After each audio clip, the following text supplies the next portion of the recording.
तो आर्टिकल 44 मतलब यूसीसी मतलब समान नागरिक संहिता एक ऐसा लॉ है जो हिंदू, मुस्लिम, सिख, क्रिश्चियन, पारसी सभी के लिए एक यूनिफॉर्म कॉन्स्टिट्यूशन लॉ लाने की बात। आखिर यूसीसी का मतलब क्या है? नमस्कार, मुझे पता है आप में से कई लोगों के मन में समान नागरिक संहिता को लेकर के ढेरों सवाल होंगे और आप में से कई लोग उसके हल भी खोज रहे होंगे।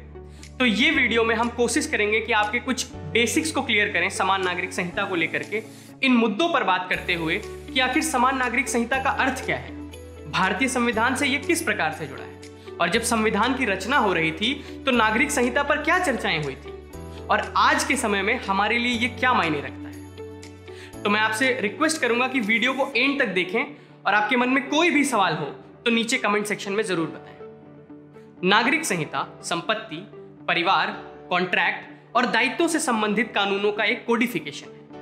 वर्तमान में भारत में कॉन्ट्रैक्ट, संपत्ति हस्तांतरण यानी ट्रांसफर ऑफ प्रॉपर्टी जैसे मामलों में समानता है। इसका मतलब ये हुआ कि ये सभी लोगों पर सामान्य रूप से लागू होते हैं। उदाहरण के तौर पर the transfer of property act 1882 और इंडियन कॉन्ट्रैक्ट एक्ट 1872 है।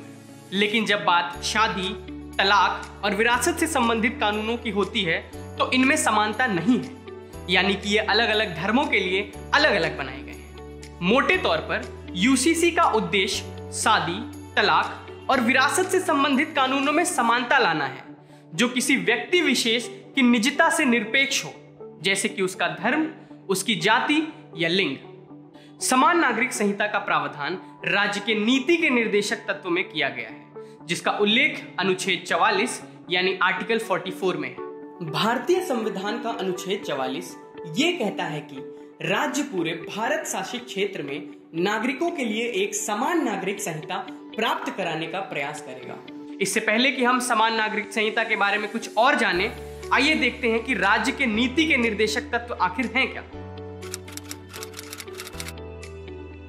जैसा कि हमें इसके नाम से ही पता चलता है कि ये एक निर्देशक सिद्धांत है। ये सामाजिक न्याय, आर्थिक कल्याण और समग्र कल्याण को बढ़ावा देने की दिशा में राज्य के लिए मार्गदर्शक की तरह काम करता है।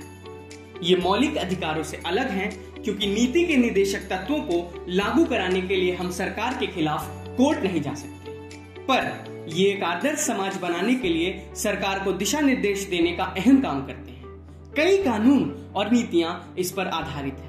उदाहरण के तौर पर सामान्य काम के लिए समान वेतन इक्वल रेम्युनरेशन एक्ट का आधार है, ग्राम पंचायत का संगठन पंचायती राज एक्ट का आधार है और मुफ्त कानूनी सहायता लीगल सर्विस अथॉरिटी एक्ट का आधार बनता है। तो ये तो तय है कि समान नागरिक संहिता को लागू करने के लिए राज्य जिम्मेदार है, लेकिन कब और कैसे ये बहुत विचारणीय बात है। आइए अब देखते हैं कि जब संविधान की रचना हो रही थी तो इस कानून पर क्या राय रखी गई थी।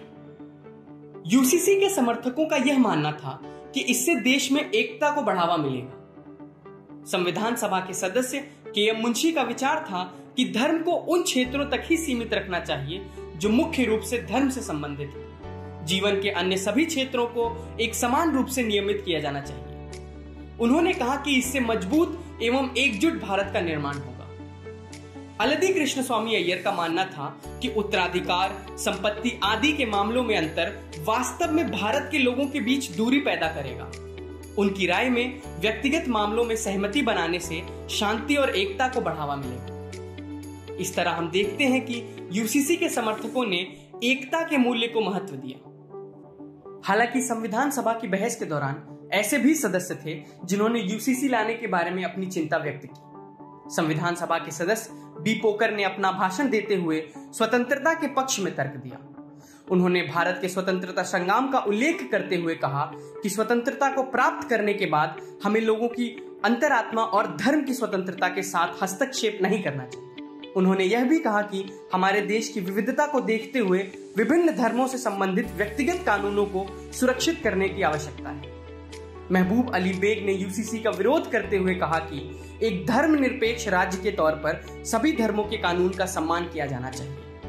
आदिवासी संस्कृति पर यूसीसी के प्रभाव पर भी सवाल उठाया गया। चूंकि आदिवासियों की संस्कृति और रीति रिवाज प्रत्येक जनजाति के लिए अलग अलग है और यूसीसी एक रूपता का प्रस्ताव रखता है, तो तो यह महसूस किया गया कि इसका उन पर भी प्रभाव पड़ेगा। वे ये सुनिश्चित करना चाह रहे थे कि नागरिकों को अपने धर्म के सिद्धांतों का पालन करने की स्वतंत्रता होनी चाहिए। उनका तर्क यह था कि यह कानून लोगों में असंतोष लाएगी और उनके सद्भाव को प्रभावित करेगी। अन्य महत्वपूर्ण मुद्दों को देखते हुए समान नागरिक संहिता की चर्चा को रोक दी गई और भविष्य के संसदों को निर्णय लेने के लिए छोड़ दिया गया।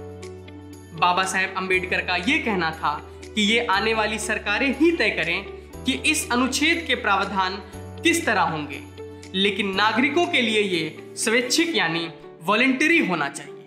जो इस कानून से बाध्य ना होना चाहें वो ना हो, ऐसा कानून बनाना चाहिए। संविधान सभा के सदस्यों में इस कानून के समर्थन या सरोकार रखने वाले लोगों की बातें या तो स्वतंत्रता या एकता से जुड़ी थी। यह सरोकार आज भी वाजिब है।